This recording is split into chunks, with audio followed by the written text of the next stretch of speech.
Yes, today let us see another poem, dear students, that is written by W. Yeats. The name of the poem is A Prayer for My Daughter. This is somewhat longer poem.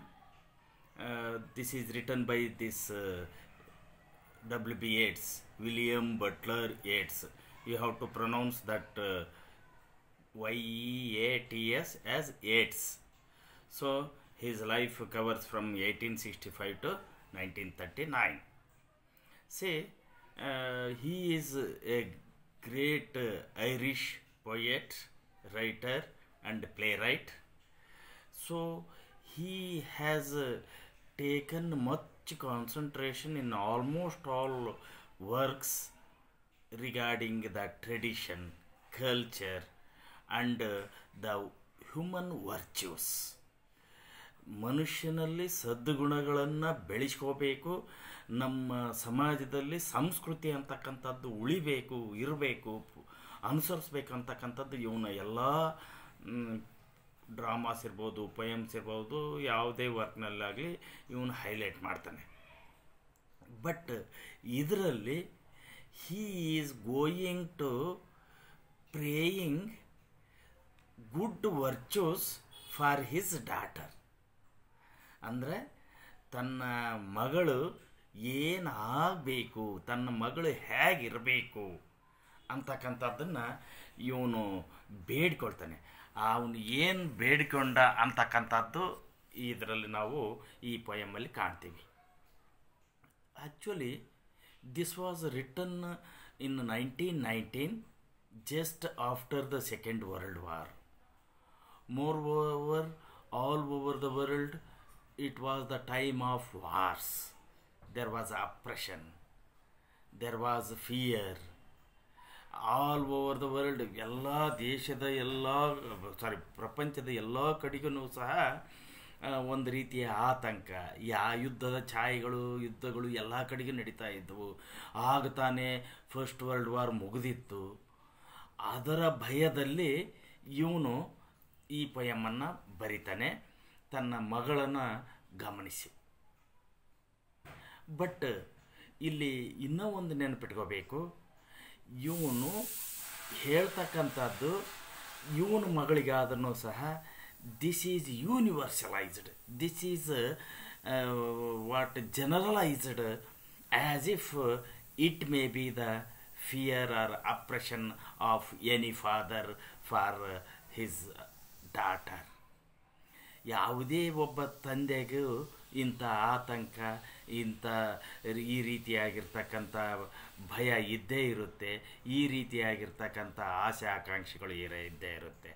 ಹಾಗಾಗಿ ಇಲ್ಲಿ ಒಬ್ಬ ಪೊಯೆಟ್ಟಾಗಿ ಸ್ವಂತ ತನ್ನ ಮಗಳ ಮೇಲೆ ಇರ್ತಕ್ಕಂಥ ಪ್ರೀತಿಯಿಂದ ಅಲ್ಲ ಬರೆದಿರ್ತಕ್ಕಂಥದ್ದು.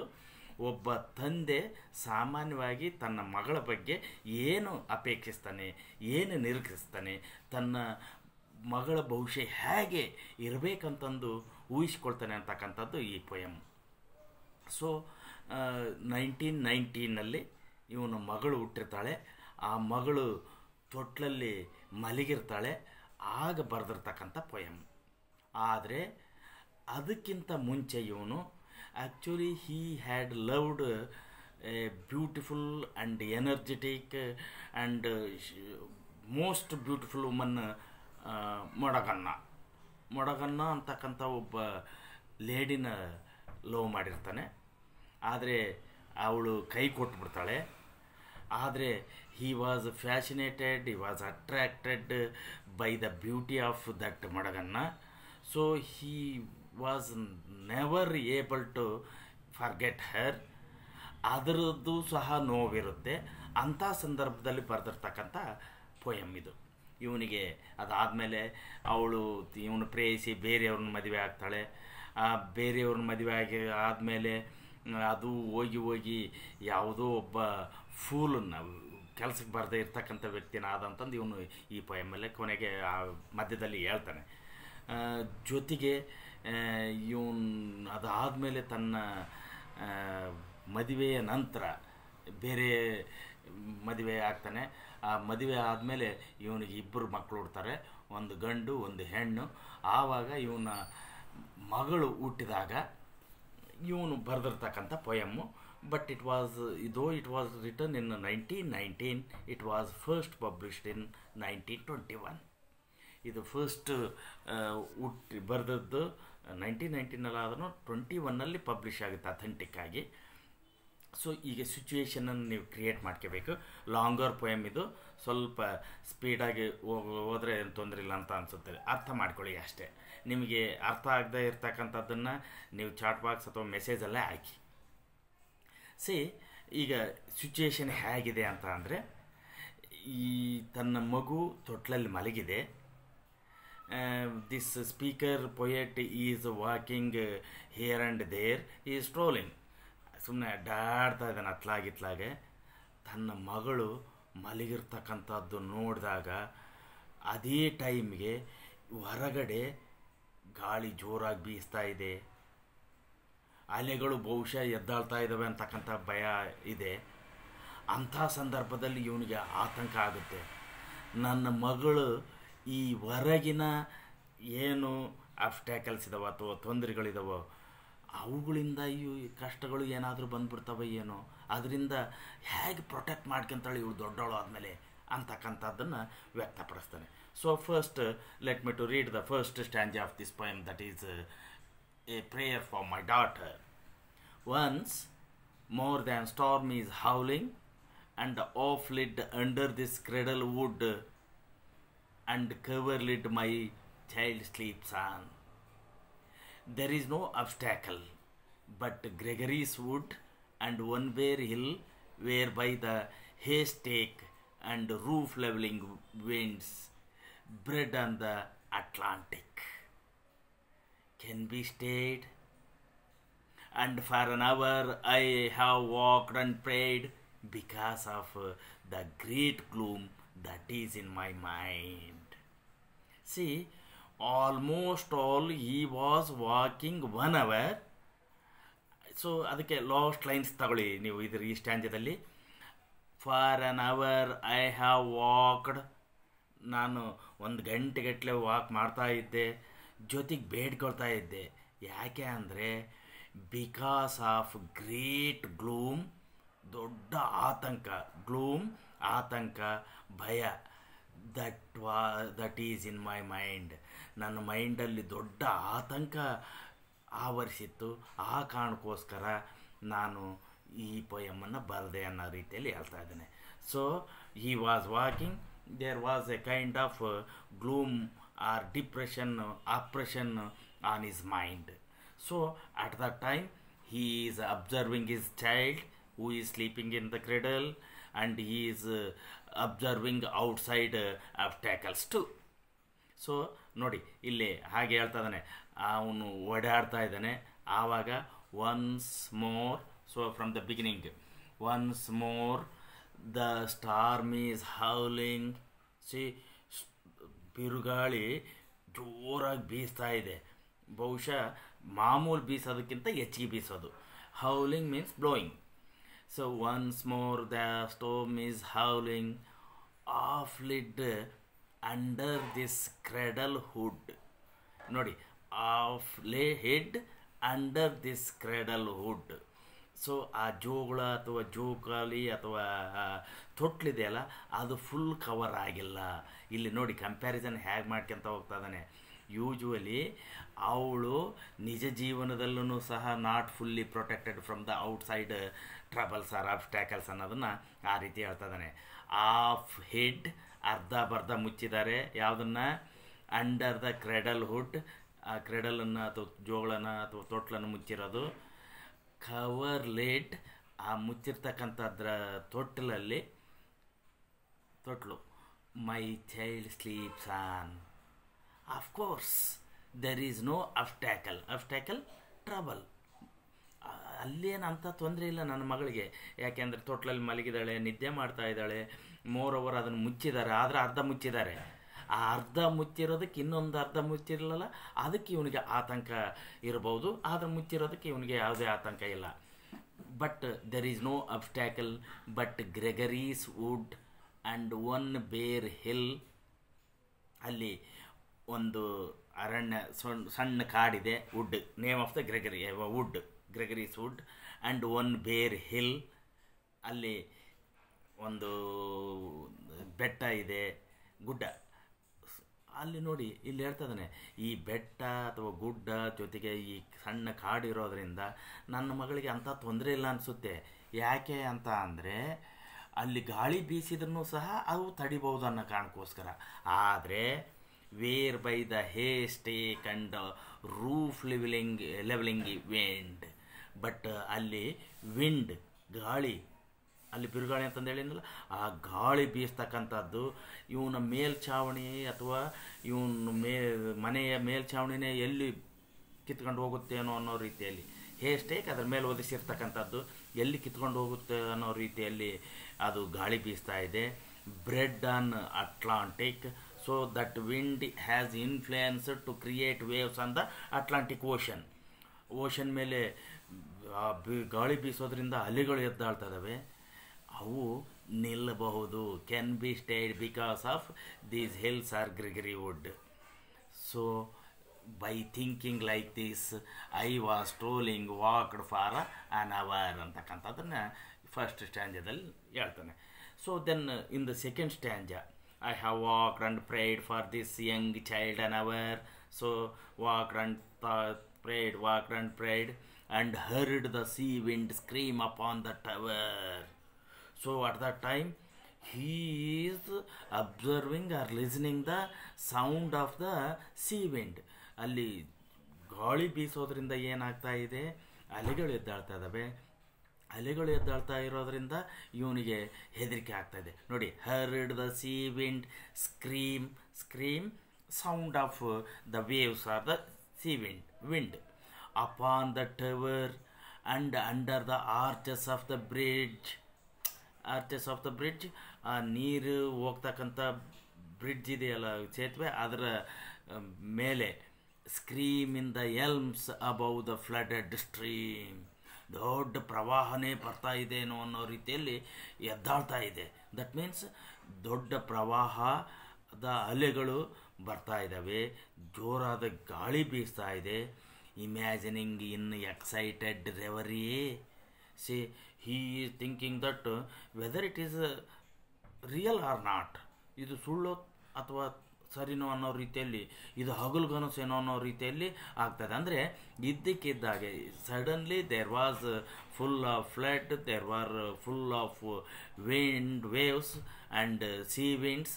So he did not believe those things, that the future years had come. ನೋಡಿ, ಇಲ್ಲಿ ವೇವ್ಸು ಅಥವಾ ವಿಂಡ್ಸ್ ಇವೆಲ್ಲವೂ ಏನು, ಅಬ್ಸ್ಟ್ಯಾಕಲ್ಸ್, ತೊಂದರೆಗಳು. ಇದರಿಂದ ನನ್ನ ಮಗಳು ಮುಂದೆ ಭವಿಷ್ಯದಲ್ಲಿ ಚೆನ್ನಾಗಿರ್ತಾಳೋ ಇಲ್ಲ.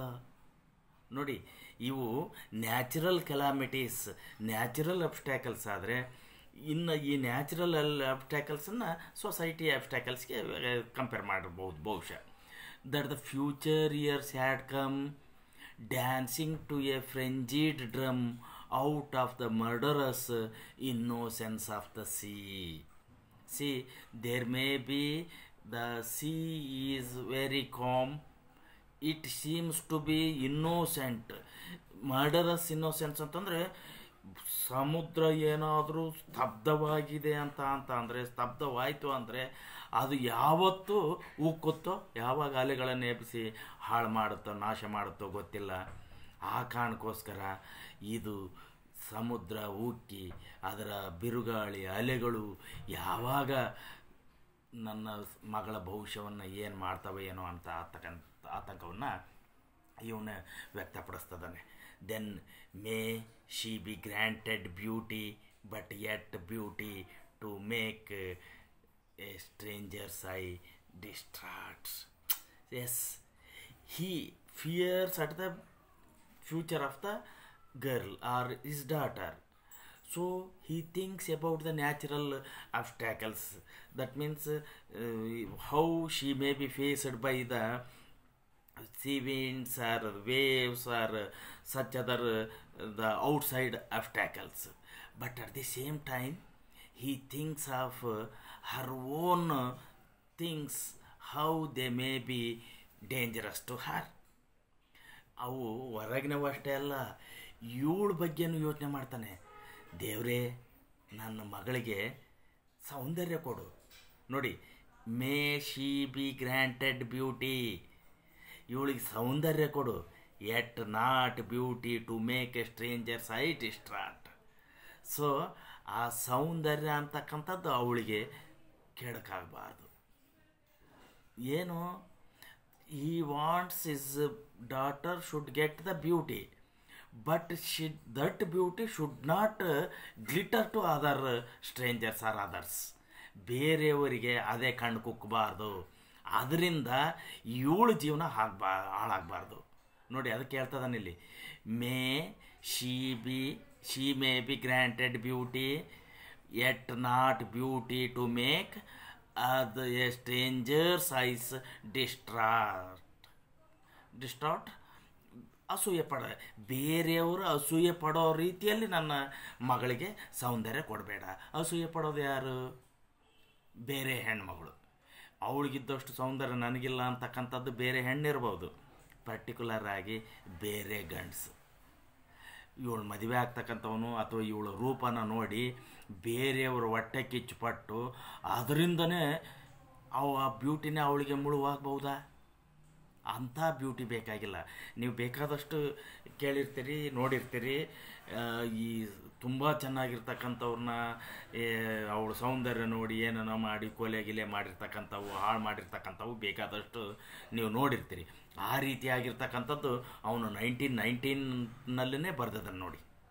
S, she may be granted beauty but that should not be dangerous to the jealous to the strangers eyes. ಬೇರೆಯವ್ರ ಕಣ್ಣಿಗೆ ಅದು ಅಸೂಯಾಗಿ ಕಾಣಬಾರ್ದು.